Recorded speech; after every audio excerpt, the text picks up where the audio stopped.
Mi nombre es Fernando Guillemí, soy presidente de la Cámara de Ascensores y direc- director y columnista de la revista Subir y Bajar. Recientemente me han nombrado miembro del comité técnico del IES, International Elevator and Escalator Symposium. Es un simposio internacional que se organiza en distintas ciudades del mundo y este año va a ser realizado en la ciudad de Buenos Aires, en el Hotel Alvear. Al final de esta presentación daremos más detalles sobre este simposio, donde reúne especialistas internacionales sobre el tema que nos ocupa. El título de la presentación es un poco peculiar, del Big Bang al ascensor.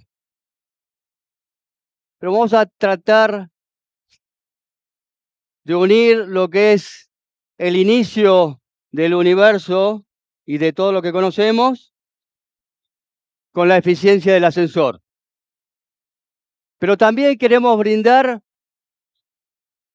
un humilde homenaje a un científico argentino y sus padres. Luego hablaremos del mercado argentino, sus características, oportunidades y desafíos. Vamos a comenzar yendo 13.800 millones de años al pasado. Energía. Ni siquiera espacio ¿Se vacío. escucha? Porque el espacio en sí mismo no existe. El tiempo no pasa porque no existe. De la nada aparece una bola de fuego más pequeña que un átomo. 10 billones de veces más caliente que el núcleo del Sol.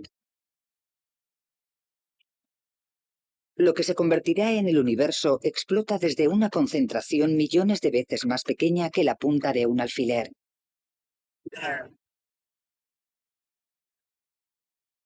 Comienza el tiempo. De la bola de fuego surgen las 4 fuerzas fundamentales de la naturaleza. De esas fuerzas depende todo a nuestro alrededor. La gravedad es el motivo por el que se formaron las estrellas y los planetas. Controla la luna y las mareas, y nos mantiene sobre la Tierra. El electromagnetismo ilumina las ciudades, conecta los teléfonos y hace funcionar los ordenadores. Y las 2 fuerzas nucleares, la fuerte y la débil, enlazan las partículas que forman nuestro cuerpo y alimentan la caldera del Sol. De este instante nació todo lo conocido. Este lugar, nosotros mismos, el ascensor y la energía que lo mueve. Afortunadamente, tuve la oportunidad de tener un pequeño diálogo con la ciencia y así poder desanar algunas preguntas, ¿no?, que todos tenemos de este instante inicial. Gracias a la intervención de Carmen y Luis Maldacena, pude tener un pequeño diálogo con la ciencia, con uno de los que es considerado el Einstein, un físico internacional que es considerado el Einstein de nuestra era, Juan Martín Maldacena. Estuvo dando unas conferencias en Buenos Aires en abril, en momentos que se estaban festejando el siglo de la llegada a la visita de Einstein a la Argentina en 1925. Juan Martín Maldacena recibió numerosos premios, tal vez el más importante fue la medalla Lorenz, que es un premio que se reciben muchos premios Nobel. A lo mejor en algún momento se pueda conseguir. Yo le hice algunas preguntas a Juan Martín Maldacena que quiero compartirlas con ustedes. Todas las preguntas estarán en nuestras redes de esta presentación, pero quisiera compartir 2 de las preguntas que hice a Juan Martín. Pero antes le quiero preguntar a ustedes, si la energía se crea en ese momento y no se puede ni destruir, ni crear, ni destruir la energía, solo transformarla. ¿Cuánta energía piensan que hay en el universo? La suma total de la energía que hay en el universo. La suma total de la energía que hay en el universo es 0. Nos encontramos como en un flujo de energía de un punto al otro y en el medio están las 4 fuerzas fundamentales de las cuales nos valemos para mover todo lo conocido. Una de las fuerzas que se manifiesta es la gravedad, todos la conocemos. La otra fuerza es la fuerza nuclear débil, la fuerza nuclear fuerte y la fuerza electromagnética. La fuerza electromagnética es de la cual nos valemos para, a través del campo eléctrico y el campo magnético, generar la electricidad y mover todo lo que conocemos. A Juan Martín le preguntamos cuál era la energía total del universo y él nos contestó, sí, la energía positiva materia se anula con la energía gravitacional negativa. Efectivamente, la energía total del universo es 0. Extraño, ¿no? Luego le preguntamos si coincidía conmigo en que los ascensores, la única energía que no podríamos transformar útilmente es la energía calórica. Por ello, para mejorar la eficiencia energética de los ascensores sería clave minimizar al máximo rozamientos y fricciones. Juan Martín nos contesta exactamente, ¿no? Para el tema de ascensor, efectivamente, la energía se conserva. Lo importante en ascensores es no crear entropía, que es lo que genera cuando hay rozamiento. Si no hubiera fricción, un ascensor no necesitaría energía, ya que la energía utilizada al subir se recupera al bajarlo. Quise presentar esto porque para mí es un orgullo que un científico como Juan Martín, relacionado al ascensor, se haya ocupado en contestarnos estas preguntas en el campo de la elevación. Ahora vayamos directamente a lo que es la eficiencia energética. Como conocemos, hay 2 tipos de ascensores, hidráulicos y eléctricos. El hidráulico finalmente también es eléctrico, ¿no? Lo único que en vez de mover los cables, mueve el aceite contenido dentro de un pistón. Pero es también eléctrico. Ahora, ¿cuál es la eficiencia de uno y del otro? Cuando en el ascensor hidráulico tenemos una eficiencia del motor del 22%, los motores de los ascensores hidráulicos sumergidos en el aceite tienen una eficiencia de 22%. Después tenemos una eficiencia de 15% en el motor, en la bomba a tornillo, por la disipación térmica que ocurre mientras ambos tornillos friccionan uno con los otros, tenemos una pérdida de un 15%. Después tenemos una pérdida de alrededor del 18% en equipos en la parte de la distribución hidráulica. Ese es, bueno, la bomba a tornillo y la distribución hidráulica. Tenemos una pérdida de alrededor del 18%. La suma total es un 55% de pérdida en los equipos hidráulicos, que después lo vamos a ver un poco mejor y van a ver la cuenta que queda finalmente en la eficiencia del equipo hidráulico. Por último, tenemos una pérdida de energía que no podemos aprovechar, porque una vez que el ascensor hidráulico está en la posición superior y tiene su energía potencial, cuando baja el ascensor hidráulico debe disipar esa energía y lo hace a través del calentamiento del aceite que vuelve a la central. Esa energía que no podemos recuperar es un 45%. Bueno, todos estos datos están estudiados y sacados de la bibliografía.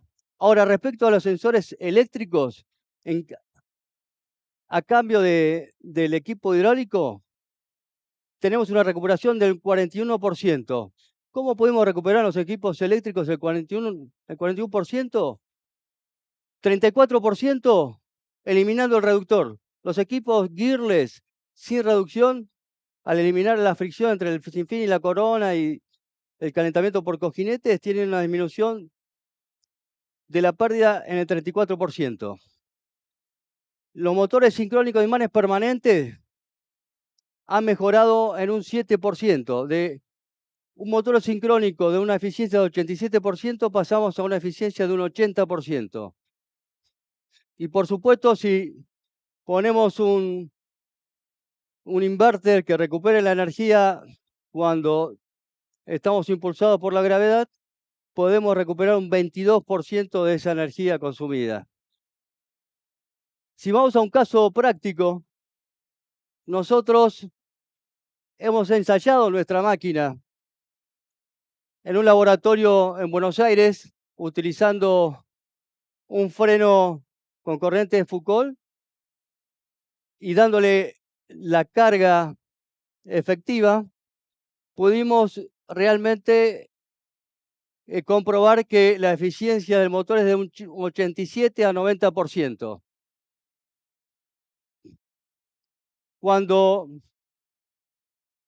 hacemos las cuentas para saber qué potencia necesaria para levantar 450 kilos a 1 metro por segundo, contrapesado al 50%, en teoría la potencia necesaria es 2,21 kilowatts. Ahora, en la práctica, nosotros necesitamos 3,2 kilowatts. Ya en el primer cálculo nos damos cuenta que en un equipo con reductor es necesario 5,5 kilowatts. Justamente lo que yo les mostré antes en la diapositiva anterior, hemos disminuido un 41% la ineficiencia. Por eso, si ustedes hacen la cuenta 5,5 menos el 41%, dan los 3,2 kilowatts. Ya con los nuevos equipos gearless, hemos podido mejorar la eficiencia en un 41%. Ahora, ¿cuáles son las pérdidas del sistema? Porque estábamos hablando solo de la pérdida que tenemos por la parte de propulsión. Pero en el sistema tenemos, como dijimos antes, el rendimiento del 87% de un motor sincrónico. O sea, ya el motor pierde un 13% de rendimiento. Los guiadores nos hacen perder una eficiencia de 9% cuando están bien engrasados y son buenos guiadores. Si no, puede ser mucho más. Y en la electrónica de control, lo que es el variador de frecuencia, tenemos una pérdida de energía del 9%. Eso suma un total de 31%. Si ustedes descuentan 31% a 3,2 kilowatts, se van a dar que dan 2,21 kilowatts. 31% del sistema, 41% pasa cuando pasamos de un tipo de máquina a otro. Ahora, para nosotros lo más importante en estos nuevos cambios que han existido en los sistemas de elevación ha sido la tercera revolución, lo que para nosotros es la tercera revolución en la mecánica del ascensor. Cuando antes usábamos los cables de acero de suspensión, luego se empezaron a utilizar cables recubiertos en plástico y sobre todo cinta. La cinta recubiertas en termoplástico lo que permite es tener poleas mucho más chicas, cuplas menores y motores de muy poco tamaño. Las otras revoluciones a las cuales nos referimos es la utilización de contrapeso, que nos permite tener que elevar solamente la mitad de la carga. Pero la primera revolución fue la de Otis cuando inventó el paracaídas y de esa manera se pudo empezar a comercializar el ascensor. A diferencia de lo que decía Santiago, si lo escuchan, no sé si está Santiago por acá, si lo escucha Otis que quiere eliminar el paracaídas ahora, se volvería a morir. El paracaídas tiene otra utilización, además, actualmente, que es que utilizando un paracaídas electrónico es posible que tenga otras funciones, como por ejemplo el movimiento incontrolado, manejando la velocidad de la cabina y pudiendo poner los sensores adecuados, también puede traer, el paracaídas puede funcionar como eliminar el movimiento incontrolado y además posibilita que en instancias de mantenimiento el paracaídas pueda ayudar en casos de emergencia para parar el ascensor si alguien está en el foso o está en la parte superior. Pero para nosotros es clave los elementos de suspensión, en este caso la cinta. Creemos que el 2025 va a ser el año de los medios de suspensión. Como dijo Jim, la norma 8101 y 2 prevé un cambio importante, un capítulo muy grande de medios de suspensión. La norma va también a considerar no solo los arranques, que en este caso un ascensor tiene 6 arranques, ¿no? Entre que va subiendo y va bajando, pero si esos mismos arranques los consideran como cambio de dirección, solo son 4 cambios de dirección. Y esto es una de las cosas que va a considerar la norma y lo que tienen que considerar los fabricantes de controles. Los fabricantes de controles tienen que considerar también contar los cambios de dirección.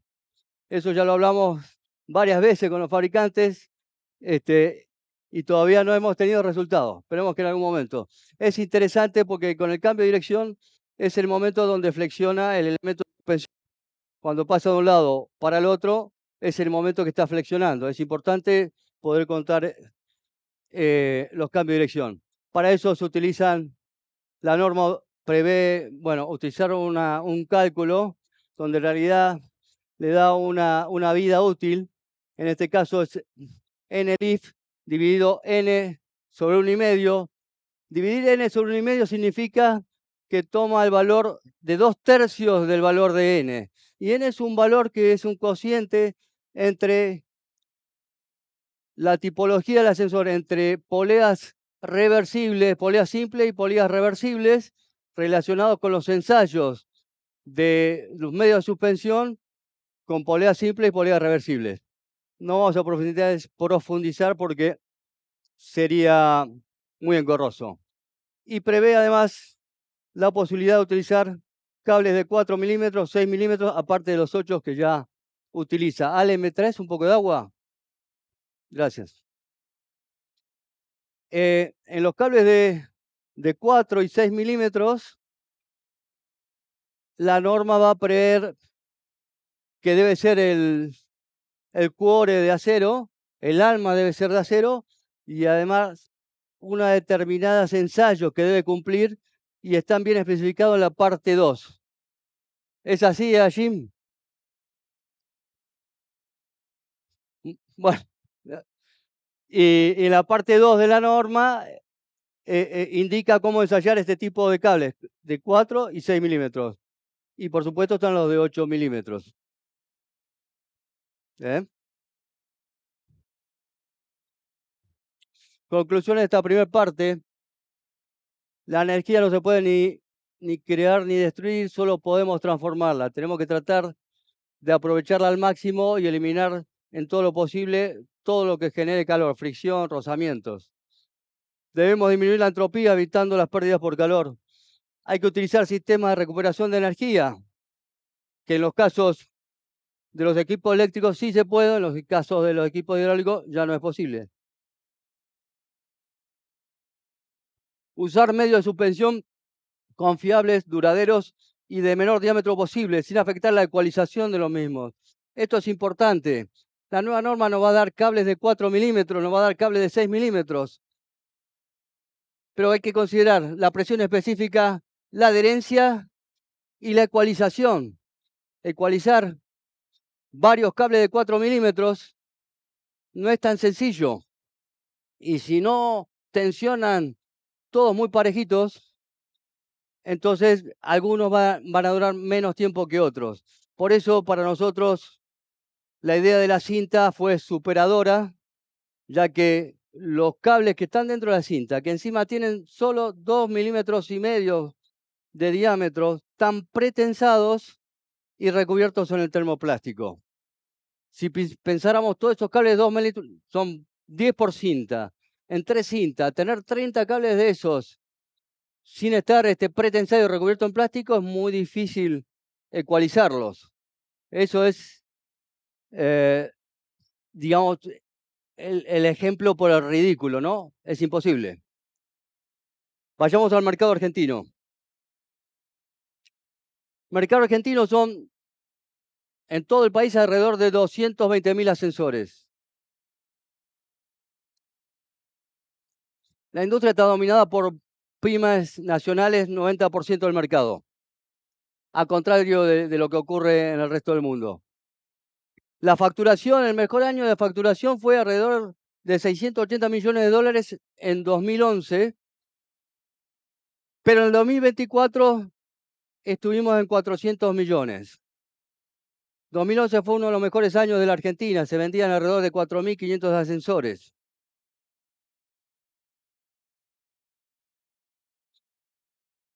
Ahora estamos en un promedio de 3.000 ascensores. 2019 subió un poco, tal vez no sea tanto, 3.800, a lo mejor me equivoqué, pudo haber sido un poco menos, y en la pandemia bajó, pero no tanto, pensábamos que iba a bajar mucho más, pero no fue así, estuvimos en 2.800.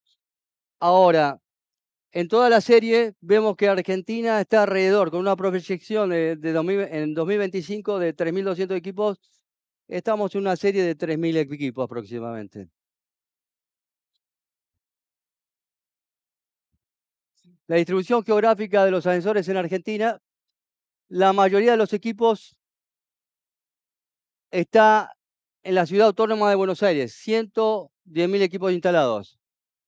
Después le sigue el GBA, que es todo el conurbano, unos 34.000 equipos. Y luego el interior de la provincia de Buenos Aires, unos 33.500 equipos, donde se destaca Mar del Plata con 6.500. La Plata, 5.000 equipos. Y el resto del interior de la provincia, 22.000. Ahora, Córdoba, 10.000. Mendoza, 3.500. Esto me lo confirmó mi amigo Adrián el otro día. Rosario, unos 9 equipos. San Juan, 700. Y se distribuye el resto en el resto del país. La antigüedad aproximada, 40 años. Difiere un poco, pero 40, 50 años. El tipo de ascensor que más se vende en Argentina sigue siendo el Gear del 57% del mercado. Le sigue el hidráulico con 35% y el MRL un 8%. Pero hay que destacar algo. En Argentina se puede colocar ascensores sin sala de máquinas a partir del Código de Edificación de Buenos Aires en el año 2019, fines de 2019. A fines de 2019 recién... ¿Qué?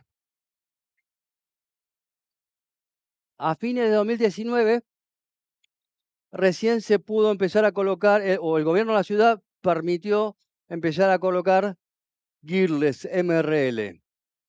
Ahora, en el free market de no multinacionales, comparados con Brasil,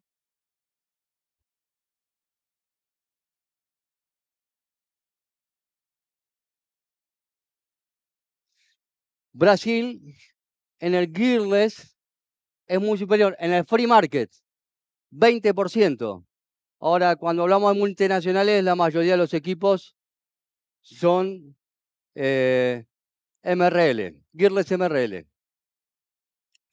Argentina solo 8%, creemos que es un mercado que va a estar en crecimiento constante. ¿Cómo se compone las empresas de asesores en Argentina?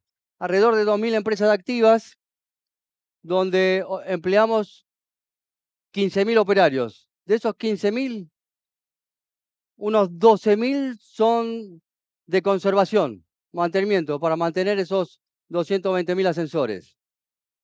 Unos 1.500 son de instalación y otros 1.500 personal de fabricación.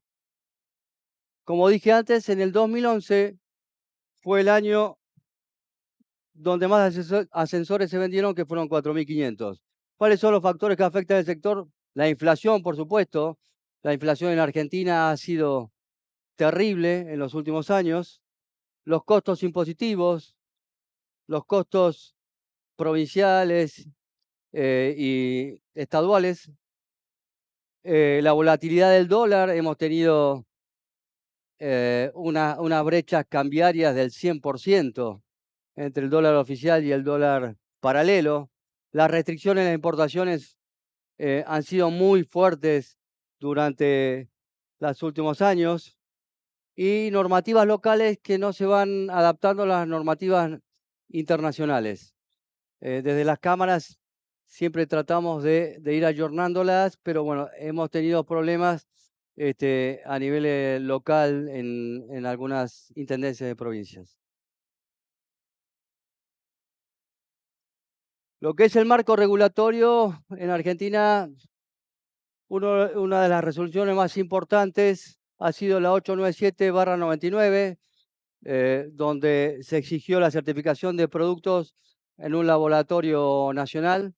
Recién, hoy lo hablábamos en una de las reuniones que tuvimos, el laboratorio recién estuvo apto en el INTI en el año 2015 y aunque la resolución fue en 1999, recién empezó a estar activa en 2015, 2016, pero ya esa resolución fue derogada por la resolución actual, la 27. Esta resolución ya acepta los certificados internacionales de los equipos, de los elementos de seguridad, ya no es necesario utilizar el laboratorio local. Es posible, se puede utilizar si uno lo quisiera, pero ya es aceptada las certificaciones internacionales.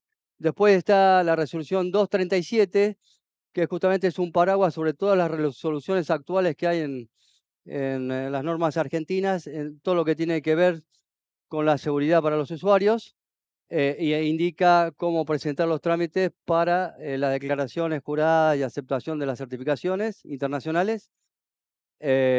Y lo que les quiero mostrar ahora es qué elementos de seguridad tiene esta resolución 27 del 2025, que son los 7 elementos de seguridad. Se agrega el ascensor nuevo, certificación de ascensor nuevo, pero no se está exigiendo actualmente. Y aquí lo que hay es una duplicación de amortiguación por 2 tipos de amortiguadores distintos, pero en realidad son 7 elementos de seguridad. Y en esta resolución ya se incluye la cinta, en el punto 1.8, medio de suspensión para ascensores, cables o cinta.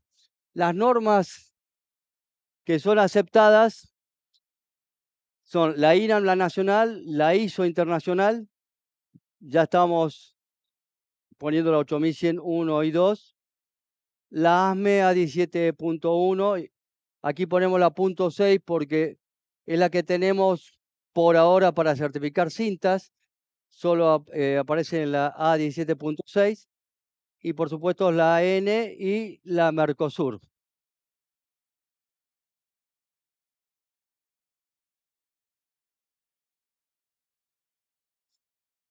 Código de edificación en la Ciudad Autónoma de Buenos Aires.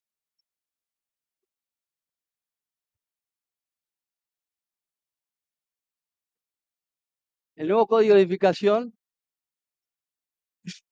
está planificado para que la gente viva en los distintos barrios, se desplace muy poco, que tenga esparcimiento, educación y trabajo en el mismo lugar donde vive, más verde, más ecológica y una de las cosas que también difunden es que aceptan los ascensores sin sala de máquina.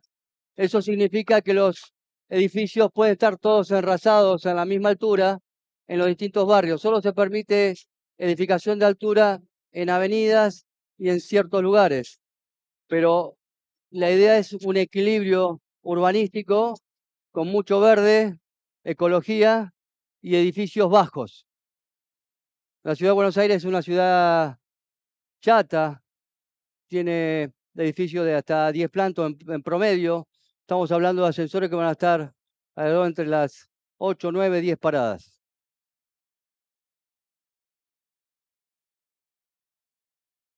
El código de edificación tiene 2 puntos importantes, muchos otros, ¿no? Pero los que yo les quiero explicar a ustedes son estos 2 puntos importantes. Uno son los medios de suspensión que exigen, que son cables de acero o cintas de tracción.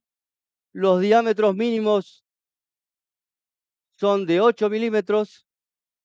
Se requieren al menos 3 elementos de suspensión.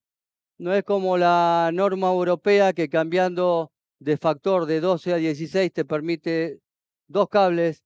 En Argentina el factor es 12 de seguridad y solo permite 3 cables. Y lo que es en el ascensor sin sala de máquina, lo que exige el código es máquina de tracción compacta sin reductor, que los ensayos dinámicos deben realizarse desde fuera del hueco del ascensor. Los elementos de tracción deben contar con monitoreo permanente, como indica la norma americana. El desenclavamiento del limitador debe ser por telemando desde fuera del hueco del ascensor. Se requiere un sistema de energía alternativa, una UPS, batería o lo que sea.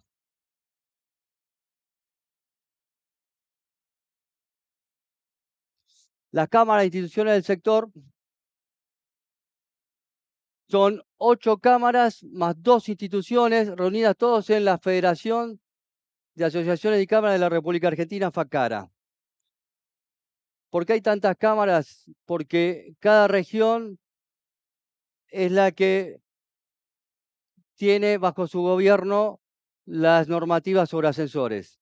Si bien la Ciudad Autónoma de Buenos Aires es la que marca un estándar, el resto de las regiones, cada una desarrolla su propio código.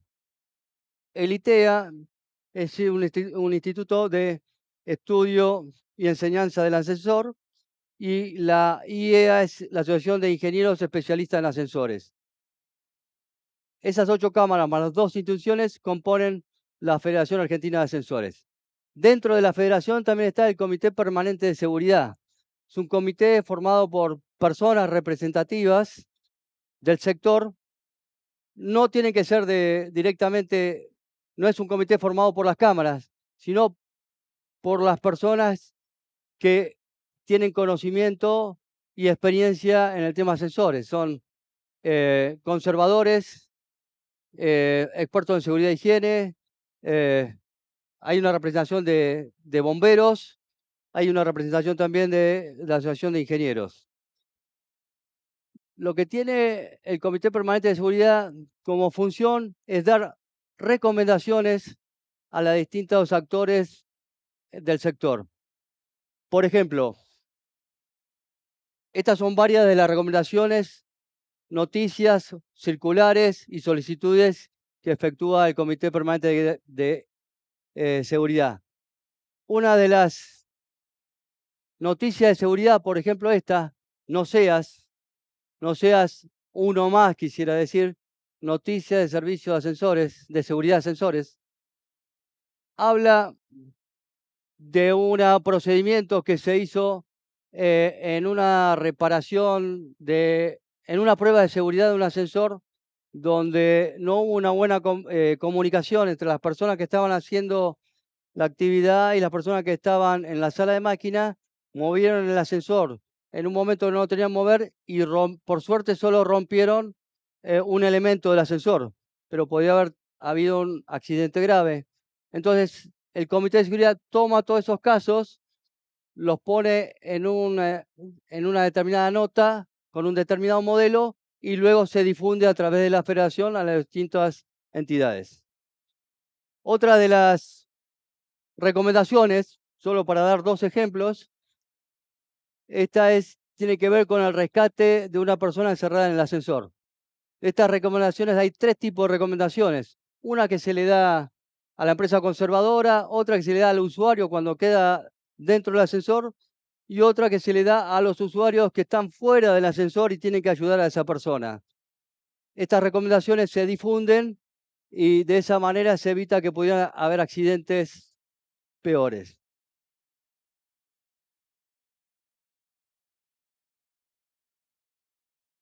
La dinámica de los permisos de conservación, de los permisos de obra en la ciudad de Buenos Aires, es una de las cosas que desde la Cámara tomamos para saber cuál va a ser el mercado en el futuro. Buenos Aires tiene alrededor de una presentación entre 2.000 y 3.000 permisos de obra por año. Depende la actividad de cada año. En función a la cantidad de plantas y a los metros cuadrados de construcción, desde la Cámara lo que hacemos es un estudio para saber qué cantidad de asesores van a requerir todos esos permisos de obras. Y hacemos alguna proyección de cómo va a ser el mercado en el futuro. Otra de las proyecciones que hacemos es si vamos a tener una buena cosecha o no, porque la cosecha es la que derrama el dinero para después comprar departamentos. Nos fijamos un poco el clima, si va a haber un buen clima, si va a llover y si vamos a tener una buena cosecha.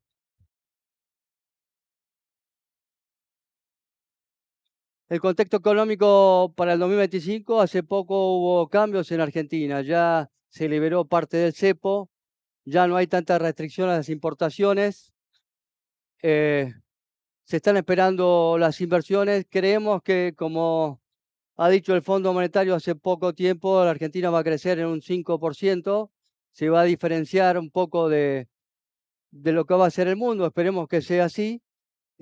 Argentina está llena de recursos naturales, creemos que hay mucho por hacer y que va a haber mucha posibilidad de que las ciudades crezcan y la venta de ascensores también. Para el final les dejo una frase de Steve Jobs y espero que hayan disfrutado de todos los datos que le hemos dado y de esta charla. Ahora va a pasar a Lea y va a comentarles sobre el evento que vamos a llevar a cabo en Buenos Aires en diciembre. Gracias.